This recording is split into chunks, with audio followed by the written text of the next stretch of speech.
Bismillahirrahmanirrahim. Assalamu alaikum students.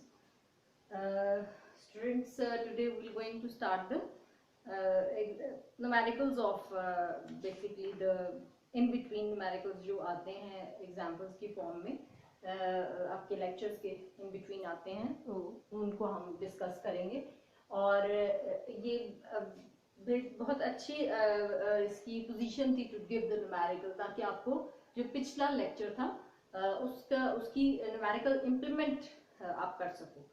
तो ये बड़ा अच्छा है कि अगर आप ये न्यूमेरिकल्स दो समझ लेंगे तो फिर आपके साथ जो के लिए जो एक्सरसाइज के न्यूमेरिकल्स होते हैं उनको अंडरस्टैंडिंग करना बहुत आसान हो जाएगा। थिंग इज दैट फिर रिमाइंड करा रही हूँ, जहाँ वर्चुअल का नाम आएगा चाहे इमेज हो चाहे ऑब्जेक्ट हो, you have to put the sign of negative with it. जहाँ रियल का नाम आएगा चाहे इमेज हो चाहे ऑब्जेक्ट हो, डिस्टेंस की बात हो रही है, इमेज का डिस्टेंस हो या ऑब्जेक्ट का डिस्टेंस हो, तो आपके साथ जो है वो पॉजिटिव आ जाएगा। और focal length of concave mirror is always positive end of convex mirror is of negative. पिछला पुराना टेबल जो हमने पिछले लेक्चर में डिस्कस किया वो मैंने आपके साथ दोबारा रिकॉल कर लिया। Now question is that 12.11 example is that a convex mirror, convex आ गया, फौरन से रिमाइंड कर लीजिए कि फोकल लेंथ शुड बी 0। ठीक है, convex mirror is used to reflect light from object place 66 metres in front of the mirror. ठीक है, तो क्या है, ऑब्जेक्ट को कहाँ पे रखा, 66 सेंटीमीटर फ्रॉम द इमेज, तो मतलब ऑब्जेक्ट का नाम आ गया, तो मतलब that is P। P is given, P is 66, focal length जो आपके पास गिवन है दैट इज माइनस, क्यों माइनस, क्योंकि कन्वेक्स की है। ठीक है जी। You have to find out where the location of images। ठीक है, तो you have to find out the image की location आपने find out करनी है। इमेज हमेशा Q से रिप्रेजेंट किया जाता है, Q is equals to question mark। Formula वही कौन सा, mirror formula 1/f is equals to 1/p plus 1/q। Just जैसे ही फॉर्मूला आया आपने Q फाइंड आउट करना है, तो जब जो चीज फाइंड आउट करनी है उसको इक्वेशन के लेफ्ट साइड पे या राइट साइड पे बिल्कुल लोनली करना होता है, ताकि जो है आप आराम से उसको निकाल सकें। ये इधर चला गया, then you have to put the data here, क्योंकि आपको इस फॉर्म में इक्वेशन आ गई कि जो चीज फाइंड आउट करनी है वो इस तरफ इक्वेशन के अकेली रह गई। देन माइनस 64 जो गिवन है पुट करोगे, p को पुट करोगे, सॉल्व करोगे। ये बहुत आसान है, ये आप एलसीएम जो है वो 6 से करते आ रहे हैं, आपको खुद आना चाहिए। That is 1 divided by 27 centimetre. ठीक है जी, क्रॉस मल्टीप्लिकेशन करोगे तो आपके पास आ जाएगा Q is equals to minus 27 centimetres. Now negative sign is here. ठीक है, तो नेगेटिव जब आएगा और Q is the distance of image from the mirror. ठीक है, तो Q है तो दिस इमेज, और नेगेटिव है तो this image must be virtual.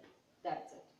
ठीक है जी, बहुत आसान न्यूमेरिकल ना। अब एग्जांपल 12.2 पे जाते हैं। An object is place 6 centimetre in front of concave mirror. Concave की बात आ गई, फोकल लेंथ इज पॉजिटिव जो कि आपके पास 10 सेंटीमीटर है। ठीक है, और object is place in front of the concave mirror, object front पे है, बिहाइंड नहीं है, तो इट मस्ट बी रियल।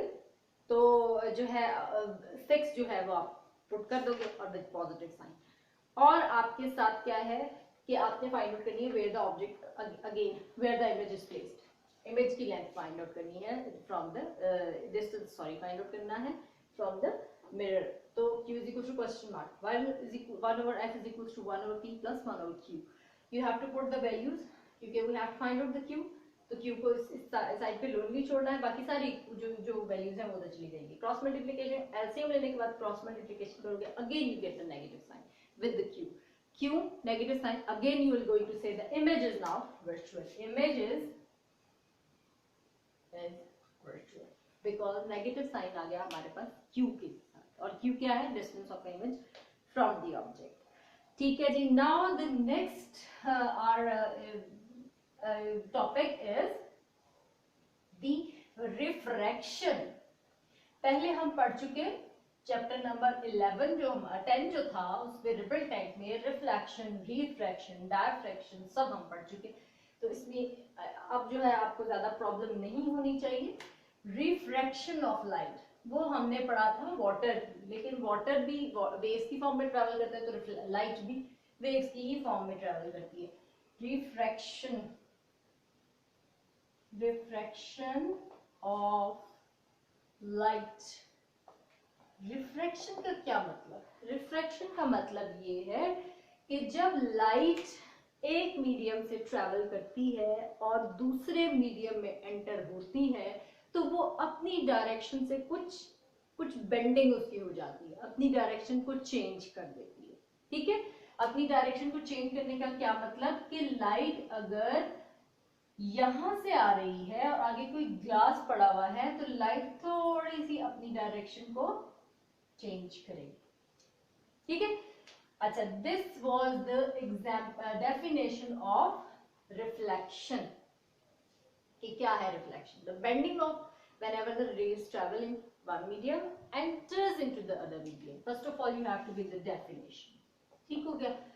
और enters into the other medium, it direction gets changed, a bit changed. ठीक है, that change is basically the refraction of light.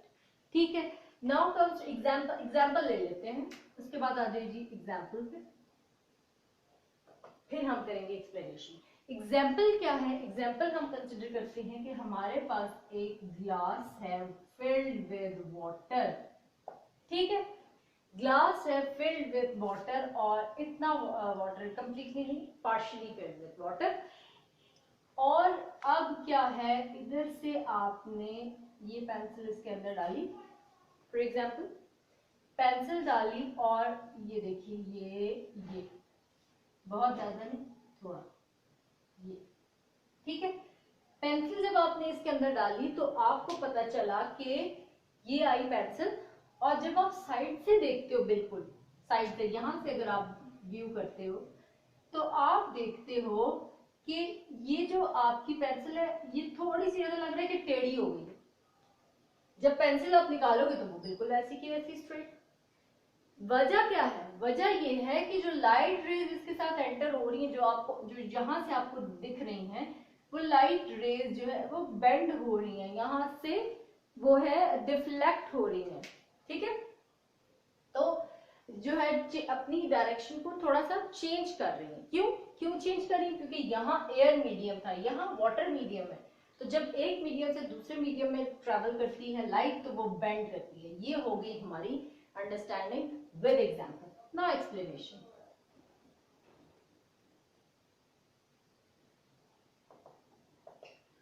Now come to the explanation. जी, now we'll start the explanation. या number 2 example ही कर लीजिए, इसको example number 2 कर लीजिए या एक्सप्लेनेशन कर लीजिए। एक्सप्लेनेशन कर लीजिए तो ज्यादा बेहतर है, क्योंकि इसमें आपको पता चलेगा कि कौन सा एंगल ऑफ इंसिडेंस है, कौन सा एंगल ऑफ रिफ्लेक्शन है, कौन सी लाइन। ठीक है, तो हम कंसिडर करते हैं, that is we are considering a slab of glass. We are considering a slab of glass. ये आप प्रैक्टिकल अपनी लैब्स में देख भी सकते हैं कि एक ग्लास का स्लैब है जो इतना चौड़ा होता है, ठीक है, और इतना जो है लाइक इतना जो है वो उसकी लेंथ होती है, इतनी विड्थ होती है, और इतनी उसकी जो है वो थोड़ा मोटा भी थिकनेस होती है।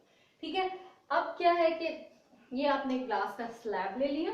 ठीक है, अब आप क्या करोगे, अगर यहाँ पर आप पेन लगाओगे, मैं आपको पूरा प्रैक्टिकली समझा देती हूँ कि यहाँ पर पेन लगाओगे तो ये पेन आप यहाँ से लेके लाइक दिस, ये पेन आपने यहाँ से लगाई, ये रे यहाँ पर आई, इस इधर से आपने अपनी आंख रख के और इधर से जब व्यू करोगे तो ये आपको पेन इस जगह पे नजर आएगी, हालांकि वो यहाँ पर है, यहाँ से यहाँ आनी चाहिए लेकिन वो यहाँ आएगी। थिंग इज दैट कि यहाँ से ये जब एक मीडियम से रे एंटर हुई तो that was the medium air, here the medium is glass. यहाँ से ये थोड़ी सी टिल्ट हुई और यहाँ से फिर ग्लास है और आगे दूसरा फिर मीडियम है एयर, फिर ये जो है अपनी डायरेक्शन चेंज करेगी। ठीक है, तो इसको थोड़ा सा लाइनिंग को स्ट्रेट कर लेते हैं ताकि बिल्कुल बेस्ट अंडरस्टैंडिंग हो सके हमारी। ये देखिए, ये आपकी लाइन एंटर हुई स्ट्रेट, ठीक है, इतनी बेंड हुई, फिर और देन फिर ये जो है वो इतनी यहां से ये ठीक है, फाइन। अच्छा, now this is the where the light enter and where it go. तो आपने क्या मस्ट ये एरोज जरूर शो करने हैं। ये प्रैक्टिकल में भी मैं बता रही हूँ, जब अगर आपने ये एरोज नहीं लगाते अपनी रीडिंग के ऊपर तो इसके मार्क्स जाते हैं, ठीक है। तो ये जो है अब आपकी जो है वो रे एंटर हुई, यहाँ से दूसरे मीडियम ग्लास में ट्रेवल किया और यहाँ से दूसरे जो है वो एयर में निकल गई, ठीक है। अब क्या है, जो आपकी बुक में है हम वही नाम रखते हैं इसके, ठीक है। This is incident ray OA, this is refracted ray OR refracted ray and ME जो उससे बाहर निकल रही है, ठीक है। अगेन दोबारा, नाउ दिस इज नॉर्मल, एक नॉर्मल ड्रॉ कर लेते हैं हम। नॉर्मल का क्या मतलब है, that makes angle of 90 degree on the other surface, ठीक है, या 90 या परपेंडिकुलर, बिल्कुल ऐसे स्ट्रेट, ठीक है। Now, this is basically OA is the incident ray, OR is the refracted ray, ON is the normal, ठीक है। ये तीनों रेज की डेफिनेशन मैंने आपको बता दी। अब एंगल ऑफ इंसिडेंस क्या है? Angle of incidence is the angle between incident ray and normal, ठीक है, ये पहले भी पढ़ा हमने लॉज ऑफ रिफ्लेक्शन में। एंगल ऑफ रिफ्रैक्शन, रिफ्रैक्शन की बात, रिफ्लेक्शन नहीं, refraction is the angle between refracted रे एंड नॉर्मल, ठीक है, ये चीज हो गई।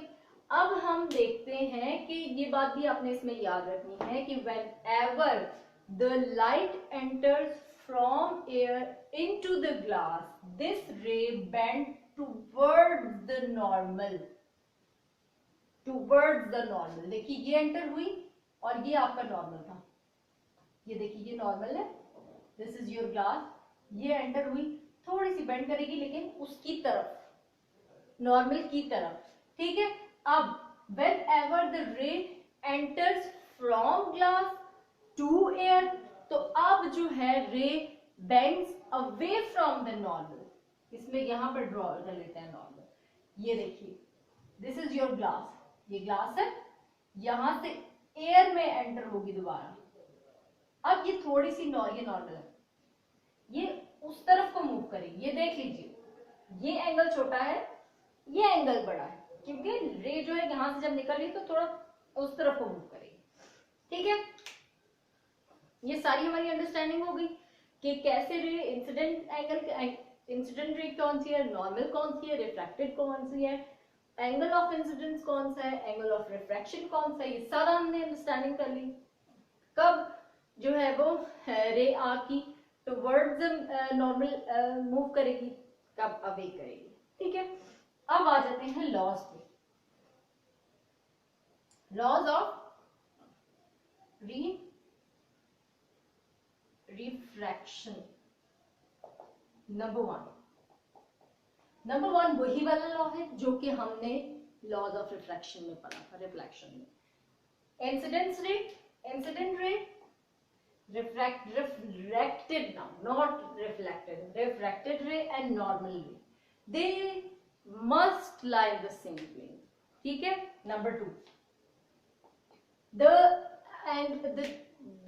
angle of incidence and angle of refraction relates with one another with some constant, ठीक है, relates with one another with some constant, and that constant is called refractive index, that constant is called refractive index, या हम इसको ऐसे भी कह सकते हैं, that is the ratio of sine of angle of incidence, ratio of sine of angle of incidence to the ratio of sine of angle of refraction is equals to some constant, and that constant is called, that n he represent करते हैं, that constant is called refractive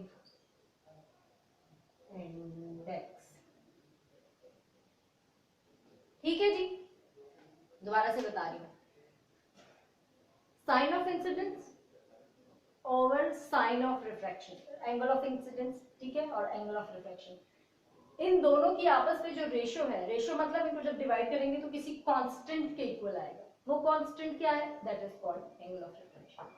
ये है, और इस law को हम कहते हैं इस पूरे रिलेशन को कहते हैं, ये इसका सेकंड लॉ भी है, रिफ्रैक्शन का लॉ भी है, और उसको कहते हैं स्नेल्स लॉ। ठीक है, स्नेल्स लॉ 2 मार्क्स का अक्सर आता है पेपर में, defines Snell's law and give its formula. तो this is basically the Snell's law, ये भी एक फॉर्मूला है जो न्यूमेरिकल में यूज होगा। ठीक है, बेसिकली 2 या 3 फॉर्मूले चैप्टर में जो कि आपके न्यूमेरिकल्स में जो है वो यूज होंगे। ठीक है जी, अब क्वेश्चन अराइजेस, अच्छा जी दोबारा से रिकॉल करते हैं, रिफ्लेक्शन की सबसे पहले हमने पढ़ी डेफिनेशन, फिर एग्जाम्पल पढ़ी वो ग्लास वाली, पेंसिल वाली, फिर हमने उसकी एक्सप्लेनेशन इस फिगर के थ्रू पढ़ी। Figure you have to draw, must figure जो भी बनती है वो जरूर बनाया गया, वरना इमेजिनरी तो एग्जामिनर को पता नहीं चलेगा कि क्या हो रहा है। Then laws of reflection, number 1, तीनों रेज एक ही लाइन में शो करेंगे। सेकंड इज स्नेल्स लॉ को डिस्कस किया हमने। अब हम पढ़ते हैं रीजन बिहाइंड कि हमारी जो ये रे है ये रिफ्लेक्ट करती क्यों है। ठीक है, कि why this ray reflect when it travels from one medium to another medium. उसकी वजह ये है कि उसकी जो हमारी लाइट रे है, जो लाइट है हमारी, उसकी डिफरेंट मीडियम में वेलोसिटी डिफरेंट हो जाती है। डिफरेंट मीडियम्स में लाइट की वेलोसिटी डिफरेंट हो जाती है, तो उसकी डायरेक्शन भी चेंज हो जाती है। एग्जाम्पल मैं आपको दूंगी, बहुत तेज गाड़ी जा रही है, ठीक है, और एकदम से वो स्लो हो जाए, तो ऑब्वियस बात है थोड़ा सा जर्क तो उसमें भी आएगा। ठीक है, लाइट तो बहुत तेजी से मूव करती है, ऑब्वियसली एक मीडियम में बहुत फास्टर मूव कर रही है, दूसरे मीडियम में जैसे ही एंटर होगी तो वो अपनी डायरेक्शन थोड़ी सी चेंज करेगी, क्योंकि उसकी उस मीडियम में वेलोसिटी चेंज है। ठीक है, सो जो हमें पता है, जो ग्लास स्लैब की अगेन मैं एग्जांपल लेती हूँ, यहां पर आपकी लाइट की स्पीड थी 3 × 10⁸ मीटर पर सेकेंड। ठीक है, ये आपको आइंस्टाइन वाली इक्वेशन में भी आपने पढ़ी थी 9th में, सी इसको रिप्रेजेंट करते हैं सी से मूव। ठीक है, अब क्या है, ये जब ये एयर है, मीडियम इज नाउ एयर, जब ग्लास में ट्रेवल करेगी तो इसकी वेलोसिटी थोड़ी सी डाउन हो जाएगी, वो क्या होगी, दैट इज 2.3 × 10⁸ मीटर पर सेकेंड। ठीक है, उसकी वेलोसिटी ये हो जाएगी। ठीक है, तो ये जो है अब आपकी वेलोसिटी बहुत ही ज्यादा थी, अब थोड़ी सी कम हो गई, तो इसलिए अपने थोड़ी सी डायरेक्शन में उसका चेंज आ गया। This is the reason behind why the light refract when it move from one medium to an other medium. Okay, now to describe this term, ठीक है, we introduce a factor that is called refractive index, पहले भी पढ़ा हमने, n, ठीक है, जो कि था Snell's law में sin of angle of incident over sin of angle of refraction। ठीक है जी, तो ये सारी कहानी थी इसमें, और इसमें how it relates with the speed of light in air, जो कि c से प्रेजेंट करें, और speed of light in any medium, may be water, may be glass, may be something else. ठीक है, तो ये कैसे रिलेट करेगा, n is equals to c over d, n is the refractive index and it is equals to the ratio of the speed of light in air to the speed of light in any medium. N is equals to the speed of light in air over speed of light in any medium, in कोई medium. So we are done with the topic, or tomorrow inshallah we'll start the new topic और with example.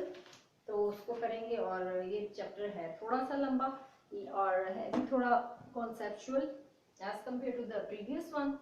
तो इसको इसकी video को मैं recommend करूंगी कि आप एटलीस्ट ट्वाइस देखें ताकि आपको अच्छी तरह से इसकी अंडरस्टैंडिंग हो.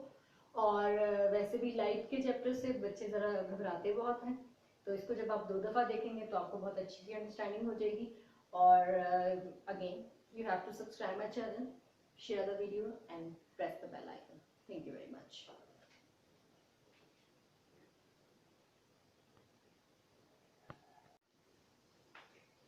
Bismillahirrahmanirrahim. Assalamu alaikum students.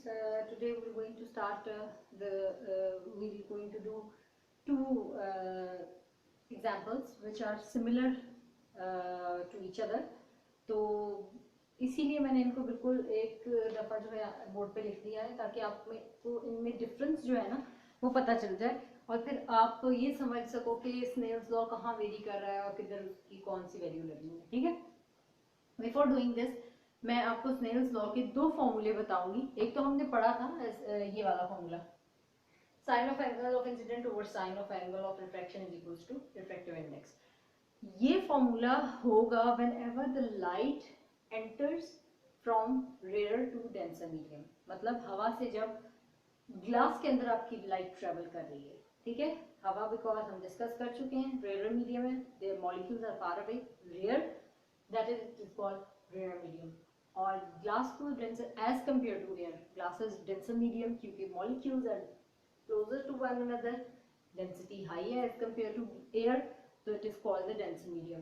So the formula for Snell's law, whenever the air enters from whenever the air enters whenever the light ray enter from the air to the glass, then it is called formula used as this. ठीक है. जब भी आपकी light travel करेगी air से glass में तो formula ये होगा, और इसका उलट जब होगा ग्लास से एयर में जाएगी तो फॉर्मूला स्विच हो जाएगा. अब रेयर मीडियम ऊपर आ जाएगा और डेंसर मीडियम लाइक अब आपका जो एंगल ऑफ रिफ्रैक्शन है वो ऊपर आ जाएगा और एंगल ऑफ इंसिडेंस नीचे आ जाएगा. ठीक है. इसके फॉर्मूले से आपको समझ आ जाएगा. इसकी जो स्टेटमेंट दी हुई है उसको बहुत अच्छी तरह से आप पढ़ेंगे. जब अच्छी तरह से पढ़ेंगे तो आपको समझ आ जाएगा कि लाइट अगर हवा से ग्लास में या वाटर में जा रही है तो फिर ये फॉर्मूला, और अगर ग्लास से हवा में या वाटर से हवा में जा रही है तो ये फॉर्मूला लगेगा. ठीक है जी. अच्छा जी. Here the question is 12.3 example, array of light enter from air to glass. अब समझ लीजिए एयर से ग्लास में जा रही है, रेयर से डेंसर में जा रही है. The angle of incidence is 30. Angle of incidence is given 30 or refractive index is this. You have to find out the angle of refraction. Just put up the formula. जब formula आ जाता है उसके बाद आपने जो चीज फाइंड आउट करनी है उसको लेफ्ट हैंड साइड पे you have to set it alone ताकि बाकी जो है वो सारा कुछ पता चला जाए. Sine of angle of incident over refractive index. Sine of angle of incidence आपको पता है कि आप जब पुट अप करोगे sine of 30 over refractive index is 1.2, sin of 30 is 0.5. जब उसको डिवाइड करो you get 0.33. अब आपने साइन ऑफ रिफ्रैक्टिव इंडेक्स नहीं फाइंड आउट करना, sine of angle of refraction नहीं फाइंड आउट करना, सिर्फ ये चाहिए मुझे. तो साइन को तरफ लेके जाऊंगी तो साइन इनवर्स हो जाएगा.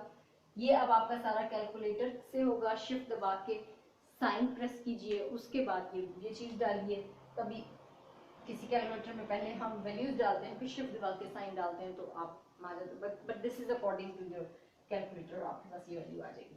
Now 12.4 find the value of critical angle for water. Refracted angle is, अब क्रिटिकल एंगल की बात आ गई. क्रिटिकल एंगल की फॉरेन सी डेफिनेशन पे चले जाएं. क्रिटिकल एंगल वो एंगल होता है जब एंगल जब रिफ्लेक्ट होती है लाइट आपकी at 90 degrees, angle of reflection is now 90 degrees. ठीक है, angle of reflection is 90. R should be 90 degrees and angle of incidence should be capital C. And the refractive index of water is now given and that of air is, water से air में जा रही है आपकी light, तो formula switch हो जाएगा, R ऊपर आ जाएगा एंड यहाँ पर साइड में आप लिख दोगे for water to air. ठीक है, वाटर से जब आपकी एयर में जा रही है लाइट तो आपका ये फॉर्मूला लगेगा. जस्ट जैसे ही फॉर्मूला आया, जो चीज आपने फाइंड आउट करनी है उसको लेफ्ट हैंड साइड पे ले जाइए. साइन ऑफ, क्योंकि वर्टिकल एंगल फाइंड आउट करना है, साइन के साथ इधर आएगा, फिर उसके बाद साइन को उधर लेके जाएंगे ताकि साइन इनवर्स हो जाए. बिल्कुल इसी तरह you get the answer, that is 48.8 degrees. So we are done with the both the examples. They are very much easy. सिर्फ इनमें ये ट्विस्ट आपने समझना है कि किसमें कौन सा फॉर्मूला लगना है स्नेल्स लॉ का. ठीक है जी.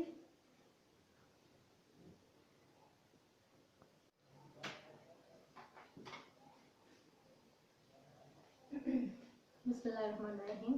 Assalamualaikum students. Today we are going to start the example 12.5 and 6.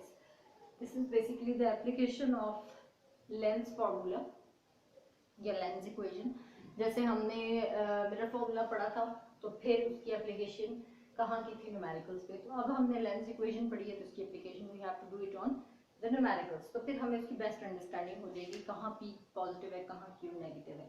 ठीक है, तो मैं पढ़ती हूँ 12.5. A person 1.7 metre toll.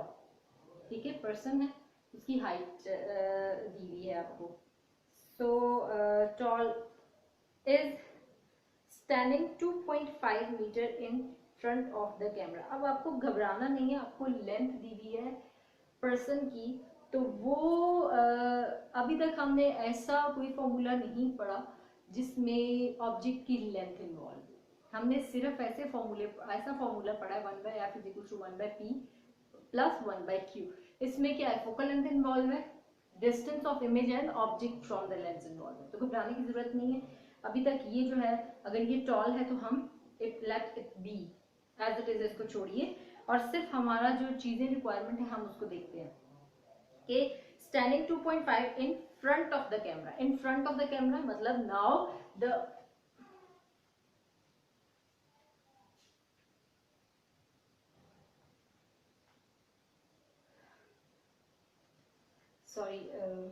for the light, as you know that कि लाइट का आना जाना कितना जो है वो रहता है आजकल. Okay, now move towards the 12.5. A person is 1.7 metre tall is standing 2.5 metre in front of camera. ठीक है, कि कैमरा है, कैमरा में ऑब्वियसली लेंस होता है. ठीक है, कैमरा में लेंस है, तो कह रहे हैं कि अगर ये लेंस है तो इसके फ्रंट पर वो पर्सन जो है वो खड़ा है.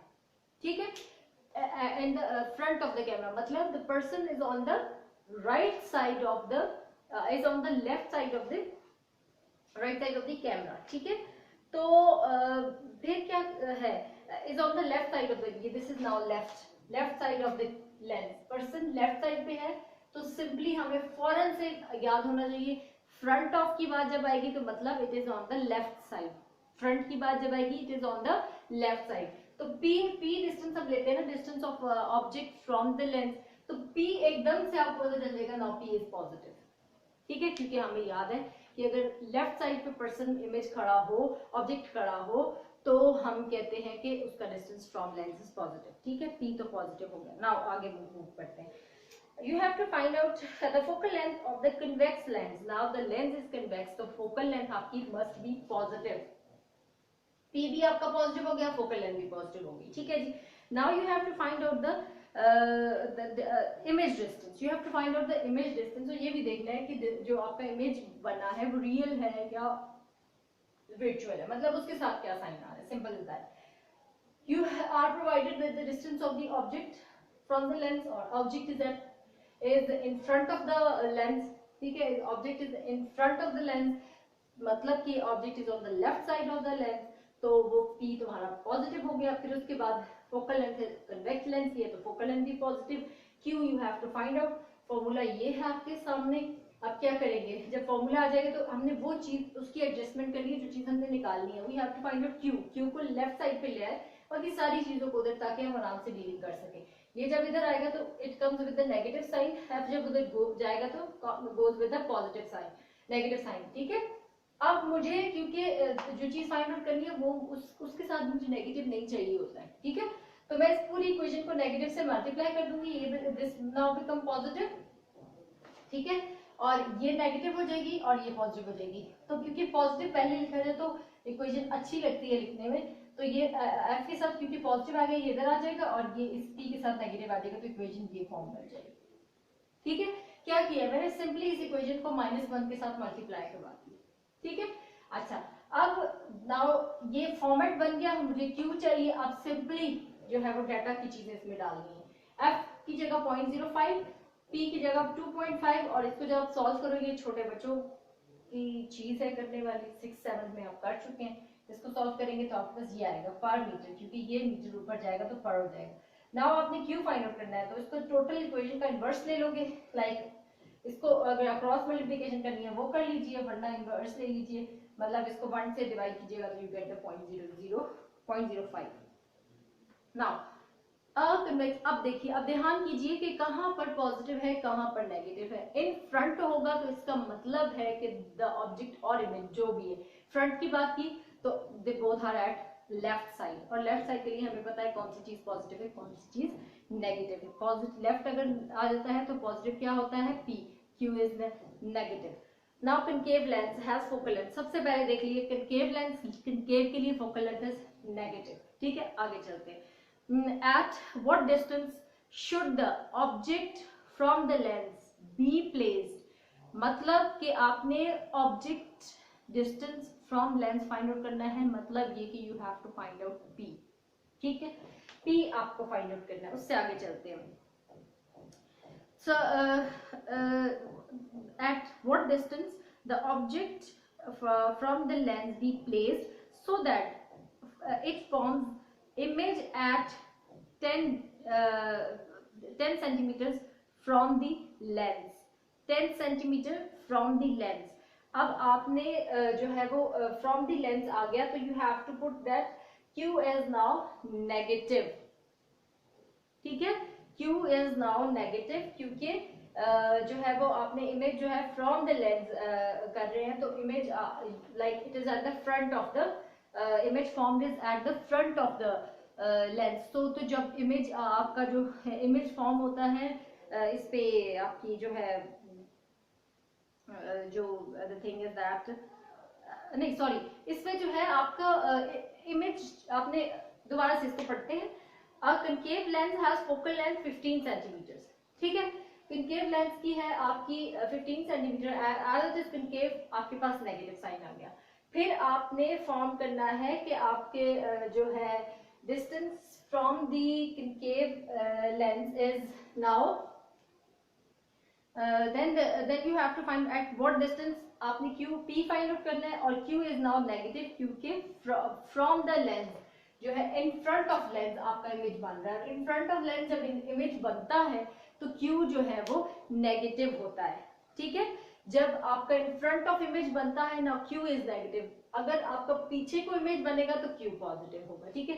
अब बात समझ में आ गई। अब आपने Q के साथ नेगेटिव लगाया, P you have to find out, formula वही है 1/f = 1/p + 1/q। Q को उठा के इधर ले जाएंगे, F को उठा के उधर ले जाएंगे, ठीक है। जब सॉरी P को उठा के आप इधर ले आएंगे क्योंकि आपने P फाइंड आउट करना है विद द नेगेटिव साइन, ठीक है। P यहाँ से किधर आया, और ये जब भी आप इक्वेशन को क्रॉस करते हैं तो आपका साइन इन्वर्ट हो जाता है। यहाँ पर पॉजिटिव था, यहाँ नेगेटिव हो गया, यहाँ पॉजिटिव था, ये F नेगेटिव हो गया, ठीक है। उसके बाद अब आपने as the F was as the your focal length was negative, you have to put the negative sign here, ठीक है। ये वाली चीज आपने यहाँ पर पुट की और ये चीज आपने यहाँ पर पुट की, ठीक है। और now this thing makes कि आपका ये जो है ये पॉजिटिव हो जाएगा,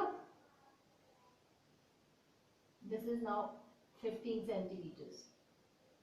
ये नेगेटिव पॉजिटिव, और आपके पास ये चीज ऐसे आ गई। ठीक है, इसके बाद तो बिल्कुल सिंपल आपका जो है वो एप्लीकेशंस है, simple you have to do it. तो you can do it like this, क्योंकि फाइंड मुझे करना है P, और P के साथ हमेशा आपका जो है वो पॉजिटिव साइन, जिस चीज को फाइंड आउट करते हैं उसके साथ नेगेटिव साइन नहीं होता। सो आपके पास इक्वेशन ये है, ठीक है, दिस इज योर इक्वेशन। मुझे इसके साथ जो है वो पॉजिटिव साइन चाहिए। तो मैं इस इक्वेशन पूरी को -1 से मल्टीप्लाई करवा दूंगी, तो it will be like this.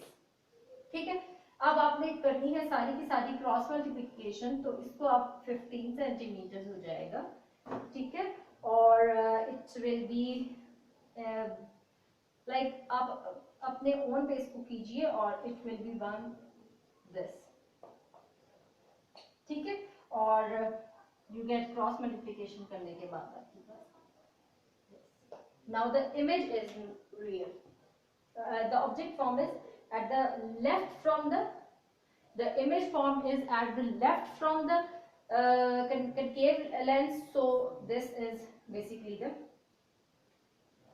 this is your actually the requirement.